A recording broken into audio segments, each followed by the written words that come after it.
kecelakaan hebat terjadi di Jalan Layang Tegal Rotan, Ciputat, Tangerang Selatan, Tangsel, pada Rabu tanggal 26 Mei tahun 2021 malam.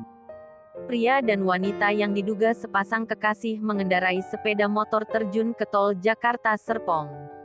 Keduanya jatuh di jalan tol jalur arah Jakarta menuju Serpong. Beruntung, kedua korban selamat namun menderita luka parah.